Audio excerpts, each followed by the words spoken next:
வெள்ளியங்கிரி சிறப்பம்சங்கள். வெள்ளியங்கிரி மலை ஒரு புனித தலமாகவும் சுற்றுலா தலமாகவும் இருந்து வருகிறது.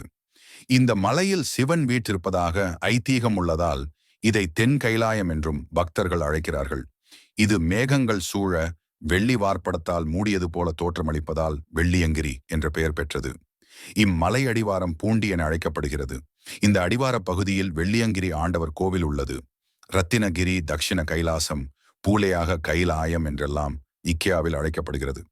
பிருதிவி, அப்பு, தேயு, வாயு, ஆகாயம் என்ற ஐம்பூதங்களுக்கு உரிய திருத்தலங்கள் வெவ்வேறாக உள்ளன.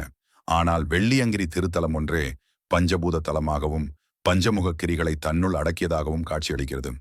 இங்கு பெருமான் பஞ்சலிங்கேஸ்வரராகவும் இறைவி மனோன்மணி என்ற பார்வதியாகவும் இருக்கின்றார்கள். பிரபஞ்சத்திலேயே மிகவும் சக்தி வாய்ந்த இடமாக இம்மலை கருதப்படுகிறது.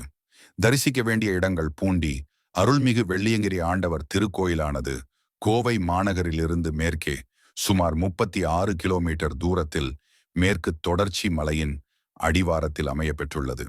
இது கோவை மாவட்டத்தில் பிரசித்தி பெற்ற திருக்கோயில்களில் ஒன்றாகும். இங்கு வெள்ளியங்கிரி ஆண்டவர் கேவில் உள்ளது. தாயார் மணியான்மணி அம்மன் என்ற திருநாமத்துடன் காட்சி தருகிறார். இங்கு தியான லிங்கமும் உள்ளது. மலையேறி செல்ல முடியாதவர்கள் இங்கு வந்து வெள்ளியங்கிரி ஆண்டவரை வழிபட்டு செல்கின்றனர். அதேயாடு 5 விநாயகர்கள் காட்சி தரும் பஞ்ச விநாயகர் மண்டபம், பக்தர்கள் தங்கி ஓய்வெடுப்பதற்கான மண்டபம் உள்ளிட்டவைகளும் அமைந்துள்ளன. வெள்ளியங்கிரி மலை ஏறும் பக்தர்கள் முதலில் இங்கு வந்து வழிபட்ட பிறகே மலையேறி செல்கின்றனர். இதற்கு மேல் 3500 அடி உயரம் யாண்ட 7 மலைகள் காணப்படுகின்றன. இதன் 7வது மலையின் உச்சியில் உள்ள குகையில் சுயம்பு லிங்கம் ஒன்று உள்ளது. இந்த 7 மலையேறி செல்வது அவ்வளவு எளிதான காரியம் கிடையாது. இந்த மலையில் வெள்ளை விநாயகர் கேயாவில், பாம்பாட்டி சுனை, கைத்தட்டி சுனை, சீதைவனம், அர்ச்சுனன் வில், பீமன் களி உருண்டை, ஆண்டி சுனை ஆகிய இடங்கள் அவசியம் தரிசிக்க வேண்டிய இடங்களாகும். இறை தன்மையும் எழிலும் மிகுந்து காணப்படும். இந்த இடம் கொங்கு நாட்டின் மேற்கு எல்லையாக விளங்குகிறது. வெள்ளி பொறுப்பு, தென்கைலாயம் என பல்வேறு பெயர்களில் வழங்கப்பெறுகிறது. 6 மலைகளையும் கடந்து முடிவில் 7வது மலையாக வெள்ளியங்கிரி விளங்குகிறது. 6000 அடி உயரமுள்ள இம்மலையின் உச்சியிலுள்ள குகையில் சிவபெருமான் வெள்ளியங்கிரி ஆண்டவர் 5 சுயம்பு லிங்கங்களாக எழுந்தருளியுள்ளார்.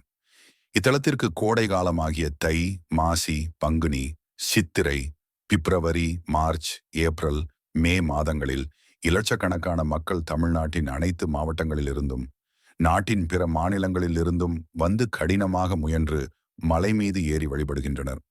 மலையின் மீது ஏறி வழிபட இயலாதவர்கள் மலையின் அடிவாரத்தில் உள்ள வெள்ளியங்கிரிநாதரை தரிசித்து செல்கின்றனர். மலையின் அடிவாரத்தில் சுமார் 1000 ஆண்டுகளுக்கு முன் அருள்மிகு பூண்டி விநாயகர் வெள்ளியங்கிரியின் 7வது மலையில் அமைந்துள்ள சிவலிங்கம் சுயம்புவாக தியான்றியதாகும். இங்கு பல சித்தர்கள் ஸ்தூல வடிவிலும் சூட்சும வடிவிலும் இன்னும் வசித்து வருகிறார்கள். இந்த மலையில் பயணம் செய்வது ஈசனை படிப்படியாக நெருங்கிச் செல்வதற்கு சமமானதாகும். இந்த 7 மலைகளும் மனித உடலில் உள்ள 7 சக்கரங்களை குறிப்பதாகும்.